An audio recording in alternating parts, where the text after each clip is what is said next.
कुछ आदतें हम सब में होती है, ज़्यादातर लोगों में होती है, जो हमें एम्बैरेस करती हैं, खराब साबित करती हैं, लोगों को हमसे दूर भगाती हैं, लोग हमसे इरिटेट होते हैं और हमें एहसास भी नहीं हो रहा होता। ऐसी कुछ आदतें आज आपको बताऊंगा, उन पे कंट्रोल जरूर लाना और देखना आपका व्यक्तित्व कितना उभर के आएगा, लोग आपको पसंद करेंगे। आपने किसी से कोई बात कही, कोई प्रश्न पूछा और उन्होंने आपको सुन लिया, आपको एहसास है कि उन्होंने मेरी बात सुन ली और सुनकर भी अनसुनी कर दी, जवाब देना जरूरी नहीं समझा, तो मतलब वो आपको जवाब देना ही नहीं चाहते, अपने प्रश्न को रिपीट नहीं करना, दोबारा नहीं पूछना। हम क्या अपने प्रश्न में उलझ जाते हैं, एक बार पूछा, उन्होंने सुन के अनसुना कर दिया, दोबारा पूछेंगे, हो सकता है वो इंसान एम्बैरेस हो रहा हो। तो अगर आपको एहसास है कि उन्होंने सुन लिया है, आपने क्लियरली बोला था, तो दोबारा रिपीट मत करो, चुप हो जाओ, बात बदल लो, यही समझदारी है। कई बार हम दूसरों को एम्बैरेस कर देते हैं, कई बार दूसरों के मन की बात है जो पब्लिकली बाहर नहीं आनी चाहिए, कई बार किसी इंसान का मन नहीं है उस विषय पर बात करने का, उसको हमें रिस्पेक्ट करना होता है। तो एक बार पूछेंगे तो दिमाग में क्लैरिटी आएगी कि वो जवाब देना भी चाहते हैं या नहीं, और वही बात खत्म कर देनी है। Never ask people about their visible miseries. कई दुख ऐसे होते हैं, किसी के साथ कुछ बुरा हुआ होता है और वो जग जाहिर है, वो सबको साफ साफ दिख रहा है इसके साथ बुरा हुआ है, तो आप उनसे मिलते भी हो तो अलग से पूछना नहीं है तुम्हारे साथ ये कैसे हो गया, ये क्यों हो गया, ये क्या हो गया, क्या फायदा उस बात का।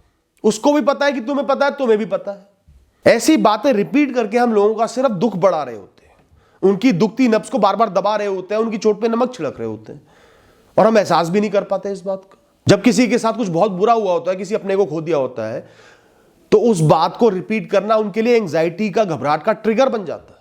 कंसोल करो, प्यार करो, गले मिलो, पर पूछो मत ये कैसे हो गया, वो कैसे चले गए, तुम्हें भी पता है, उसे भी पता है, अरे तुम्हारे साथ ये हो गया, क्यों पूछना ऐसे सवाल। कई लोगों का क्या होता है, ध्यान रखना, अगर एक इंसान से बहुत समय से कोई बातचीत नहीं हुई, मिले नहीं, वो आपका दोस्त था, आप लोगों का अच्छा रिश्ता है, आज मिलके आपको उनसे ये नहीं बोलना कि तुम तो यार मुझसे मतलब ही नहीं रखते, एक भी फोन नहीं करते, जबकि वो फोन आप भी कर सकते थे, आप भी उनसे मिल सकते थे, वो ही क्यों आकर मिले, वो ही क्यों फोन कर। और इस बात से सबसे ज्यादा लोग इरिटेट होते हैं। 4 लोगों के सामने ज्यादातर बड़े लोग ऐसा करते हैं, बेटा तू तो मतलब ही नहीं रखता, एक फोन नहीं आता तेरा, पूछता भी नहीं है कि तेरी चाची, मौसी, बुआ जिंदा है या मर गई, वो चुप हो जाता है इंसान। आप भी तो फोन कर सकते थे, आप भी तो पूछ सकते थे उससे। अब लोग इसको एक लव जेस्चर के रूप में करते हैं, प्यार जताने के लिए, उनकी कमी जताने के लिए बोलते हैं। प्यार ही तो दिखा रहे हैं कि मैं तुमसे प्यार करता हूं, तुमसे इंटरेक्ट करना चाहता हूं, पर तुमने नहीं किया, हो नहीं पाया। पर दूसरे इंसान को नेगेटिव कर देते हैं, गुस्सा दिला देते हैं, वो चुप हो जाता है पब्लिकली, वो शर्मिंदा हो जाता है। आपको सिर्फ इतना कहना है कि यार तुमसे इतना प्यार है, मन करता है तुमसे बातचीत तो होती रहे, मिलते जुलते रहा करो यार, हम दोनों अब से ज्यादा मिलेंगे जुलेंगे, ज्यादा बातें करेंगे। वो इंसान भी खुश होगा कि मुझे वैल्यू दे रहा है। सिर्फ बात करने के तरीके में थोड़ा सा फर्क आ गया। दोस्तों ये बहुत जरूरी बात है, कभी भी किसी भी इंसान के इतनी नजदीक जाके बात मत करो कि आपके मुंह से निकले हुए शब्दों के थूक उनको भिगा दे, उन पर बारिश कर दे, या फिर आपने थोड़ी देर पहले जो खाया है उसकी सुगंध उन तक पहुंच जाए। तो मुंह को थोड़ा सा दूर रखो, थोड़ा सा, कि वो इंसान डिस्कंफर्ट में ना चले जाए, अनईजी फील ना करने लगे। और साथ ही साथ लोगों को इतना मत छुओ कि वो इरिटेट होने लगे। कई लोगों को बहुत छू के बात करने की आदत होती है, लोगों को जकड़ लेंगे, हिला लेंगे, और बहुत से लोग इस चीज को पसंद नहीं करते, उनको खुद को छुआना पसंद नहीं होता, इरिटेशन होने लगती है, फिर वो हमें जज कर लेते हैं बिना बात के, जबकि हमारी मंशा भी गलत नहीं है।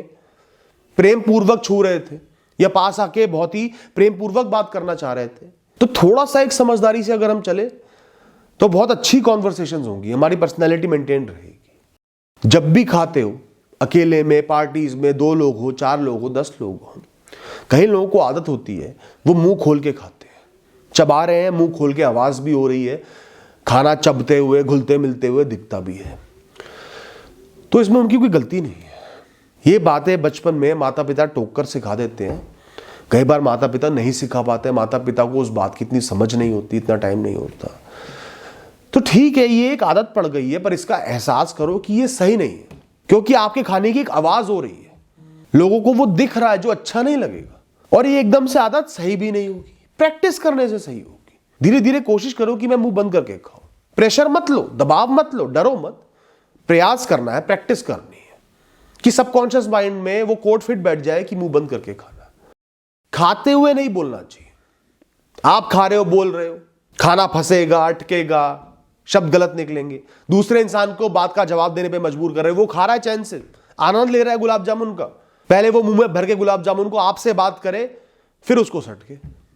खाना हमेशा शांति से, तसल्ली से, ज्यादातर चुप रहकर ही खाओ और दूसरे को खाते हुए कम से कम डिस्टर्ब करो। आपका कोई वर्कर भी है, कोई जूनियर भी है, वो खाना खा रहा है, उस समय उससे काम मत बोलो, ना कोई काम करवाओ। ये उसूलों के सख्त खिलाफ है और इंसान के मन पे चोट पहुंचाता है कि मेरे खाने को वैल्यू नहीं दे रहा, पूरे दिन मेहनत कर रहा हूं, एक टाइम खाने बैठा उसको भी वैल्यू नहीं दे रहा। तो किसी को भी खाते समय मत टोको, काम मत बताओ, बातचीत मत करो। दोस्तों, गलतियां सबसे होती है, कमियां सब में होती हैं, उनको जानना, प्रैक्टिस करके धीरे धीरे खुद को इंप्रूव करना जरूरी है, वही हल है। खुद को कम समझना हल नहीं है, खुद को बेवकूफ समझना हल नहीं है, इंफीरियरिटी कॉम्प्लेक्स लाना हल नहीं है। और मिस्टेक्स होंगी, गलतियां होंगी, रिपीट होंगी चीजें, पर जब भी रिपीट हो रही है एहसास करो और मजबूती से कि अगली बार नहीं करनी, मुझसे गलती हुई है, अगली बार नहीं करनी।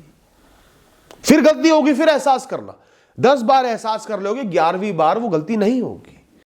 और दोस्तों, ये टिप सबके लिए है, थोड़ी सी हाइजीन मेंटेन करके सबको रखना चाहिए। साफ सुथरे बनकर रहो, नहा धोकर रहो, शरीर से दुर्गंध ना उठे, कपड़े साफ हो, मैले कुचैले ना हो, नाखून कटे हुए हो, नाक साफ हो, कुछ खाया है तो कुल्ला कर लो, मुंह साफ कर लो। अच्छी हाइजीन एक एक्सीलेंट पर्सनालिटी ट्रेट। हर इंसान आपकी हाइजीन को ऑब्जर्व कर रहा है, नेगेटिवली भी, पॉजिटिवली भी। Thank you and all the best.